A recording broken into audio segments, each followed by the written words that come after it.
You can probably hear the sound of my furnace in the background. We're in the middle of a rare snowstorm here in Western Washington, and since I'm basically homebound, I've been looking for an interesting fly to tie. And I came up with this one, which is mentioned in every book I have on sea-run cutthroat trout fishing. This is the king of the waters, and the origins of this fly have been lost, but it was described in the late 1800s in Mary Orvis Marbury's book as king of water. In 1938, Ray Bergman included it in his Trout Fisherman's Bible and called it King of Waters. And in 1950 it crops up again in Edson Leonard's book of flies, this time called King of the Waters. I'm going to tie it on a streamer hook. This hook I'm going to use is the Kona TS4 in a size 8, but you could just as well use a shorter wet fly pattern. So I'll get one of these in my vise.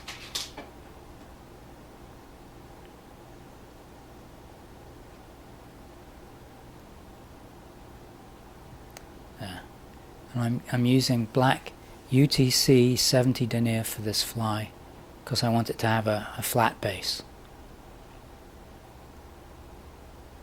I'll attach my thread right behind the eye and wrap back to where I want my body to begin. Just there. I'll cut off that waist piece. I'm going to make the tail from some mallard flank.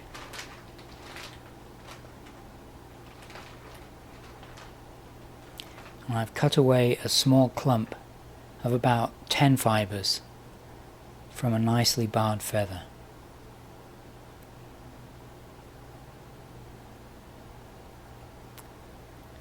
And I want that tail to extend about a half a hook length beyond the bend of the hook.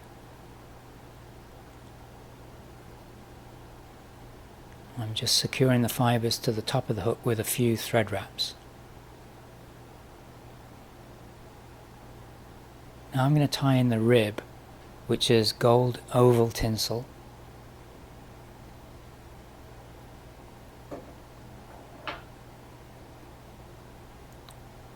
And I'm going to tie that in right on top of the tail.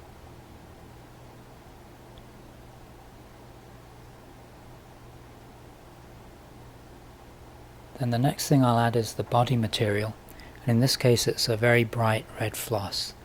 I like this Unifloss.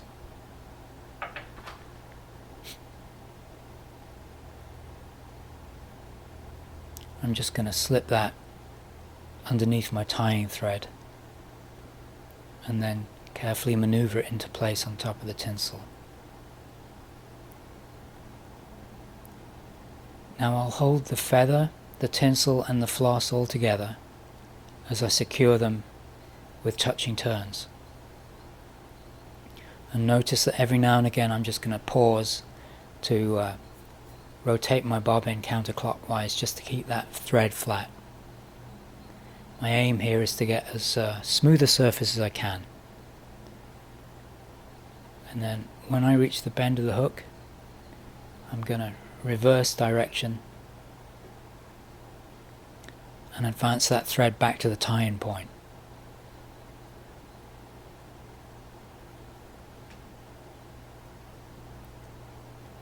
Now I'm going to snip away the surplus mallard flank tail and the floss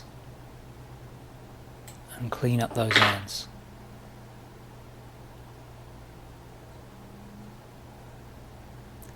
Now I'm going to take hold of my floss and then begin to wrap it.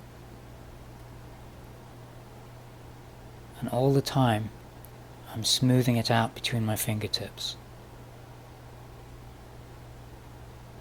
Being very careful not to catch that hook point. Now I'm overlapping the wraps as I go, but I'm making more of an overlap as I get towards the eye of the hook, so as to create a very slight forward taper. I'm just winding it a little bit thicker at the front.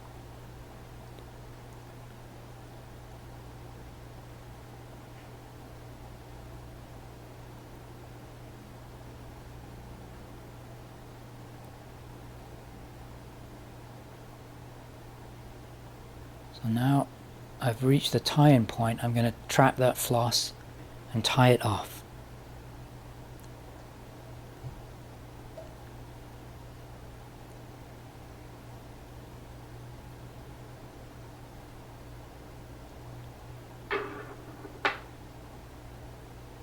I'll trim away the excess, and I'm going to wrap the tinsel rib in the opposite direction to that I wrap the floss.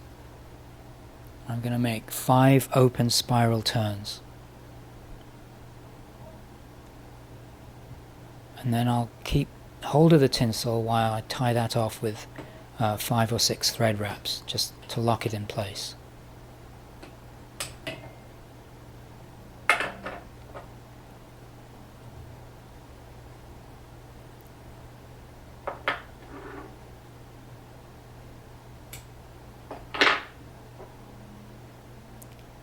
Now I'm going to bind down that tag end.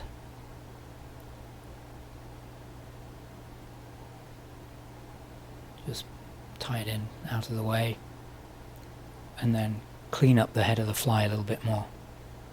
So my wing is the tip of a nicely marked mallard flank feather, and I've folded it in half between my fingers so that it lays more or less straight.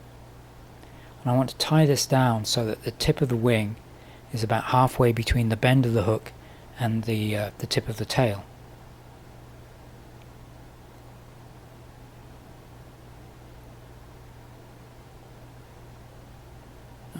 I don't like the way that's lying.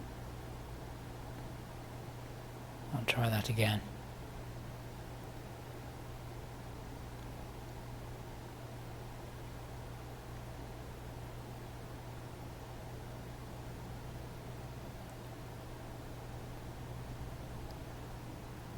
Okay, that's better. So I'll cut away the surplus. Now I'm going to secure that wing with some more thread wraps.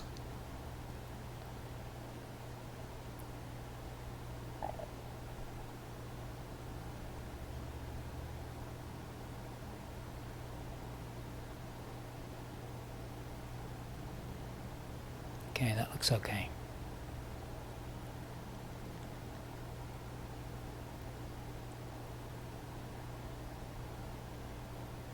The last thing I'm going to add is a collar of brown rooster saddle. Some of the recipes specify hen soft hackle, but the feather I've picked out has long, soft fibers, which will work well on this fly, I think. And I prepared the tip of the feather by cutting off the barbs on each side, and that's going to make a nice tying in point. So I'm just going to isolate that point, and then I'm going to tie down the feather on my side with the glossy side facing towards me.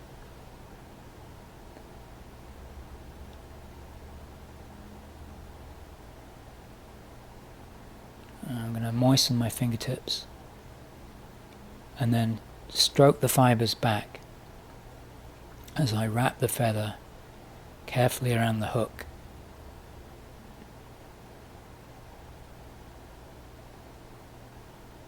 Just going to keep stroking those back.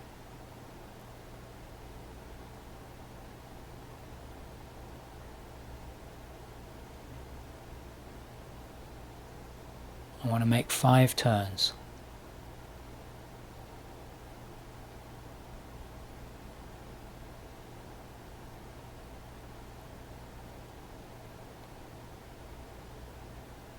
That's my 5. So now I'll trap the end of the feather and tie that off.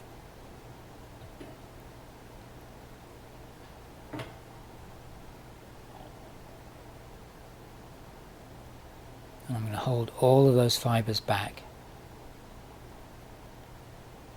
and wrap back on them about 4 or 5 thread widths to get the fibers to lay back.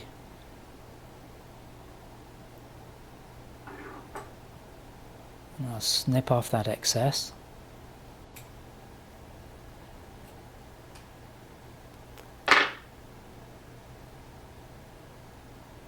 Now I can see there's one barb out of place there, so I'm just going to remove that one. Now I'll clean up the head some more, just making sure I've covered everything up. There we are. Get that one back.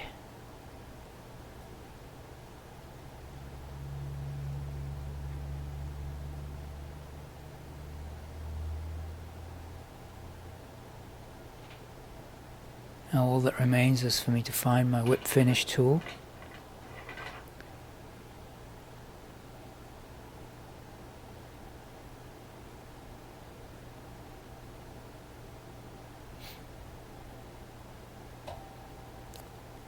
And I think I'll make another whip finish just for security.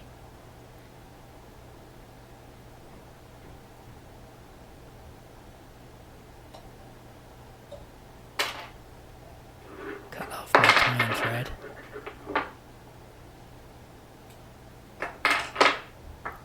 And I'm going to coat that head with a little bit of UV cure resin.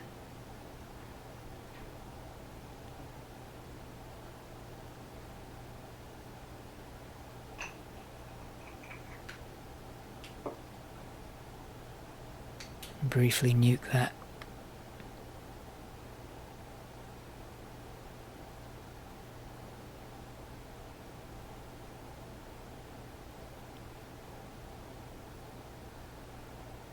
And that's the King of the Waters finished.